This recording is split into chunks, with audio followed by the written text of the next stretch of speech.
Hey, what's up guys? Welcome to MST.TV. So believe it or not, Konami has done an amazing job of giving us reprints over the last couple of years. We've seen a lot of different reprints in sets like Battles of Legend, Heroes Revenge, Dual Power, and the 2019 Megatons that have generally made the game a lot more affordable for a lot of people, which I'm sure a lot of players really appreciate. Despite this, however, there are several cards that have kind of fallen through the cracks and have become a little bit too expensive for what they are. Sometimes it's staples that are too expensive despite being reprinted multiple times, and other times it's cards that just haven't seen a reprint yet at all, and they're a key card for a certain archetype or deck. So in today's video, we are going to go over the top 10 cards that I think the Yu-Gi-Oh community really needs to see reprinted at some point in the rest of 2020. We do still have reprint sets coming out later this year, like Battles of Legend Armageddon, Legendary Duelist Season 1, and the 2020 Megatons, so hopefully we'll see something in those soon. Now there are going to be a few exceptions, right? We won't be going over anything that just came out recently, so cards like Eldritch the Golden Lord, Emancipator Researcher, and Lightning Storm won't be discussed here. And also, we won't discuss cards that are already expected to be reprinted, most notably cards like IP Masquerena, Borreload Savage Dragon, and Appaloosa, which are all expected to be reprinted in the 2020 Megatons at the latest. And one other thing, these cards are going to be in no particular order, so I'm not saying that any one reprint is necessarily more urgent than another, though a lot of you guys will probably feel something one way or another. So with that out of the way, let's jump into today's video. So the first card we're going to talk about today is Orchestrated Return. Now for whatever reason, this card wasn't included in the 2019 Megatons as a reprint, despite how most of the other cards from Soul Fusion were included.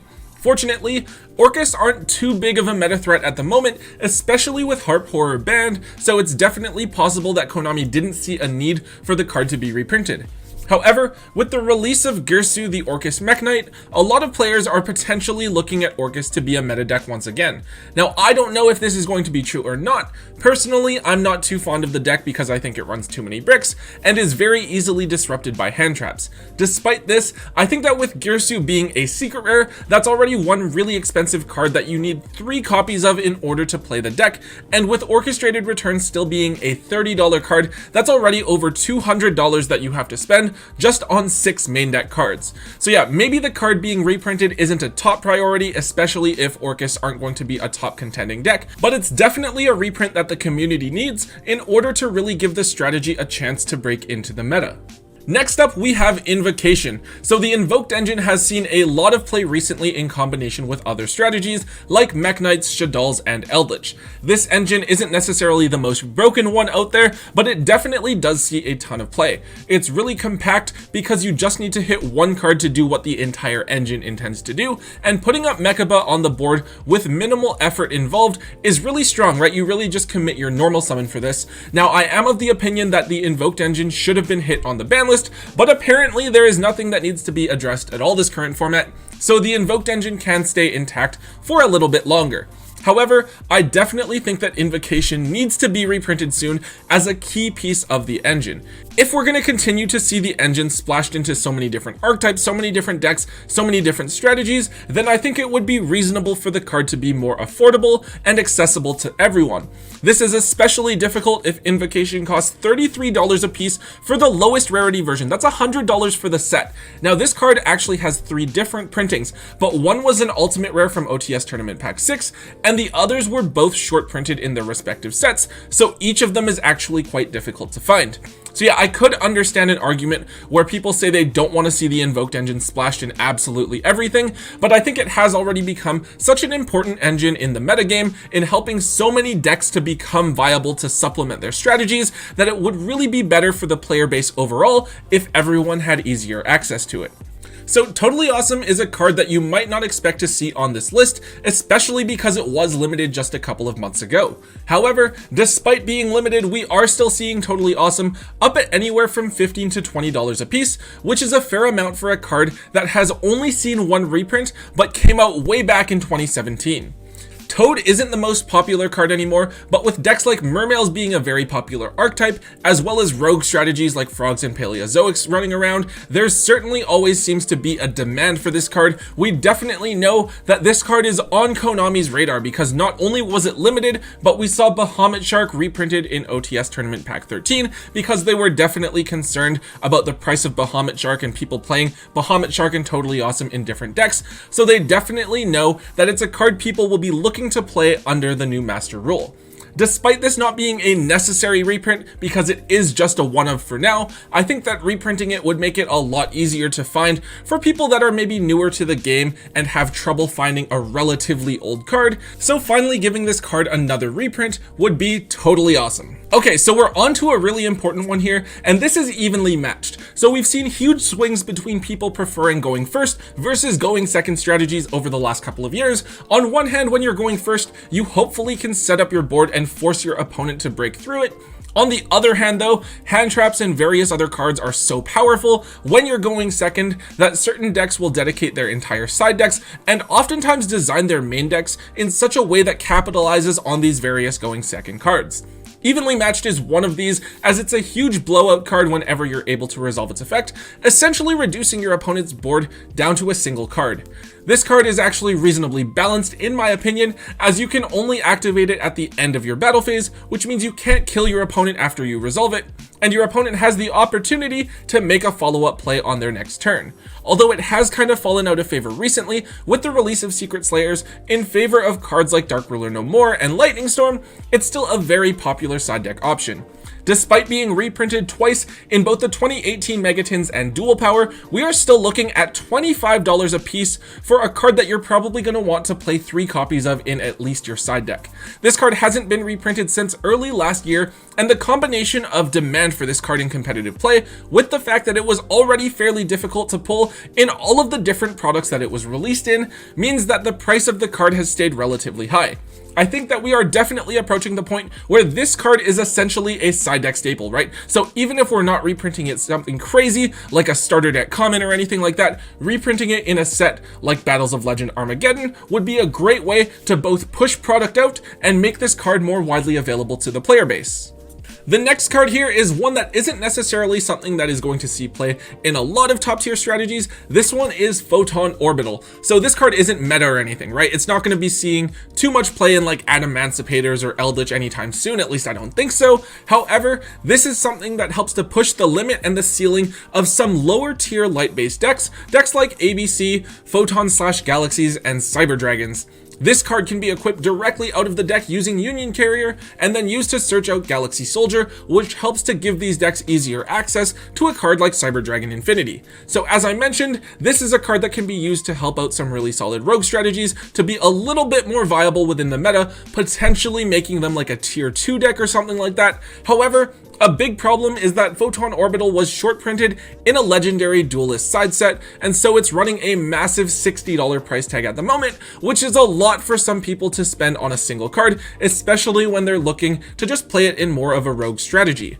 A reprint of something like Photon Orbital is a really great way to show some love for those players who aren't necessarily concerned with just playing top tier or meta decks and would rather try to be successful with their favorite strategies.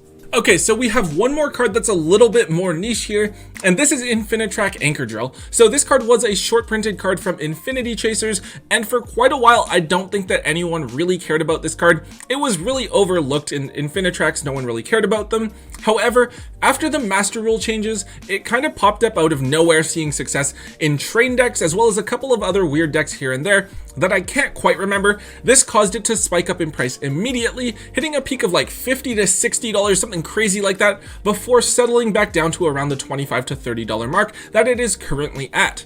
Unfortunately though, it still means that people wanting to try out these rogue strategies had to either play without it or cough up a ton of money for a set of anchor drills. This is kind of exactly the same idea as Photon Orbital needing a reprint, right? Because we want the cards that are around to support and make these rogue strategies better, more affordable to promote a sense of diversity in the game. So yeah, a bit of a weirder, more obscure choice here, but I think one that would definitely be appreciated by a lot of casual players. Okay, so onto a more competitive competitive card now, and this is actually the only card on the list that's only available as a common, a Pointer of the Red Lotus. So if you haven't seen this card before, a Pointer is a very popular side deck card at the moment for a lot of high level competitive players. It's very similar to Trap Dust Shoot, where you get to look at your opponent's hand and then banish a card from there for a couple of turns, meaning that you can play around whatever outs your opponent has to your board. You can get rid of key cards like Lightning Storm, Evenly Matched, Sphere Mode, or Dark Ruler No More to prevent your opponent from successfully breaking through your board, and in these cases, if you're getting rid of the card for 2 turns and you have a big enough board, you may as well be getting rid of it for the rest of the game. At the same time, getting to look at your opponent's hand and knowing what outs they might have, what you need to play around, and what you should burn your negates on is a huge amount of informational advantage gained, making it a lot easier to navigate complicated game states. Now, despite the sudden spike in popularity, this card still hasn't seen a reprint and only has the 1 common printing available from way back in Stardust Overdrive, which came out more than a decade ago. I think that this card is really strong, right? Not ridiculously broken, but it promotes really smart play whenever you're attempting to use it, but because it's so old, it can be really difficult for people to actually find and pick up the card. It's definitely something that I want to see reprinted soon so that I can have it ready for when competitive events start back up again. Okay, so another generic card here. We are looking at a key monster out of the extra deck. We are taking a look at Blackluster Soldier, Soldier of Chaos, the Link 3 monster from Battles of Legend Hero's Revenge. This card is actually an extremely important monster in the game because of how difficult it can be to out and how it gives certain decks a fighting chance against some of their harder matchups. For instance, it was extremely difficult before for Sky Strikers to get over this card. They had to run something like Jamming Waves or Utopia Double just to out it, and in the current format it can be very difficult for something like Eldritch to get rid of, since they can only really use Conquistador to get rid of it without playing something more obscure in their extra deck. Now, this card has only been out for just over a year, but despite initially being super cheap at under the $10 to $15 mark, when people saw how good it is and the fact that it is short printed in the set, it shot all the way up to like $60 or $70 a piece. This is crazy, especially for a one-of that isn't really like a key combo extender in any particular strategy, but is rather just a card that can be run as a tech of choice to help certain decks in certain matchups. Because of how generic it is, yet potentially useful the card is, I really think that this card needs to be reprinted to give more players access to it so that they don't have to drop $60 or $70 on a card just to stop them from automatically losing the Sky Striker matchup.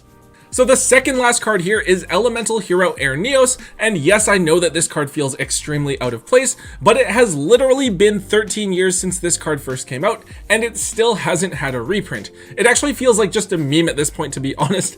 We've seen some different Neospatian support come out a couple of times over the past decade, and I feel like Air Neos is always an important cheese card for the strategy because it allows you to punch your opponent for game and take out all of their life points in one hit, which is really cool. No one kind of expects that from Neospatians of all things, right? However, somehow this card wasn't reprinted whenever we saw any of the other Neospatian or Elemental Hero support reprinted, which we admittedly see fairly often given how many cards there are in those two archetypes combined, mostly Elemental Heroes, but that's beside the point. Actually, it would have been great to see it in Toon Chaos alongside the reprints of Masked Hero Acid and Masked Hero Diane, but whatever. But yeah, there are such few quantities of this card available on the market in either Ultra or Ultimate Rare that you have to spend like over $150 just to pick this card up at all, which feels really bad, right? If you want to innocently try and play Neospatians as a fun deck, boom, $150 price tag for one extra deck card, though admittedly the rest of the deck is like dirt cheap. Obviously, this isn't a card that needs to be reprinted for meta usage or anything like that, but I do think that after 13 years and hitting some absolutely ridiculous price points, it really does deserve that reprint at last. Okay, so the last card in this set, and the one card in the game that I personally think most badly needs a widely accessible reprint, is Infinite Impermanence. Now, I know this might sound a little bit crazy, right? Because we had the original secret rare prints, and then we got two ultra rare reprints in Dual Power and Dual Overload. However, the card still carries a huge price tag, with even the reprints approaching $30 each. Now, this isn't too bad because it is still somewhat affordable, I guess.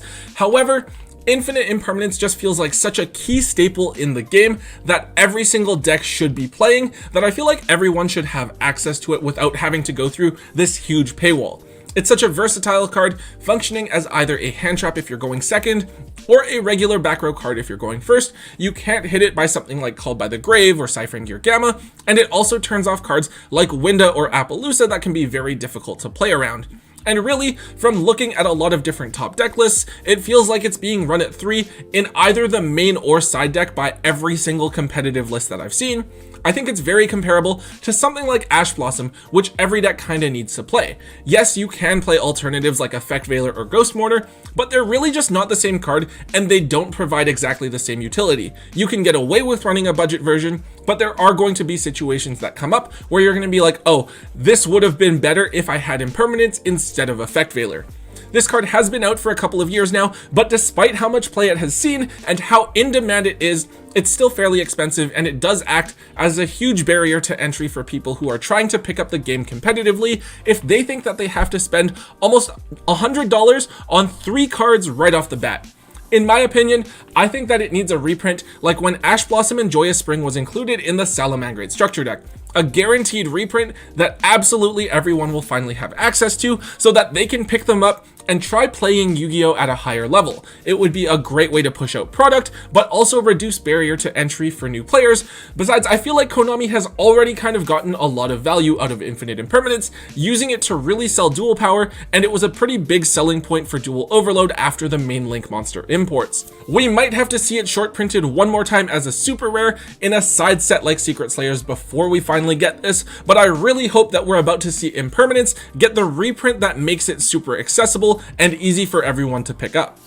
Alright guys, that is it for today's episode. Now, I really enjoy seeing reprints. I find them really fun. It does suck when you have a card and it gets reprinted and then it tanks in value, but reprints really are a necessary evil in the game. If things never got reprinted, just imagine how crazy the price of something like Ash Blossom and Joyous Spring would be. Yu-Gi-Oh would basically be unaffordable, right? Or we would see something like a rotation like what they do with Pokemon or Magic the Gathering, but I'm really not fond of that. I like being able to look back at the history of Yu-Gi-Oh, look at different individual cards, different strategies, and see how we can adapt them to be viable given the current metagame. But yeah, if you guys did enjoy today's episode, please be sure to hit that thumbs up button for me. It does help out a ton. Also, let me know if you agreed or disagreed with some of the cards on my list by commenting down below. I'm sure that there are some cards that you guys want reprinted that maybe I didn't think of or I didn't cover, or maybe you think that we definitely don't need to see a reprint of Infinite Impermanence made widely available anytime soon.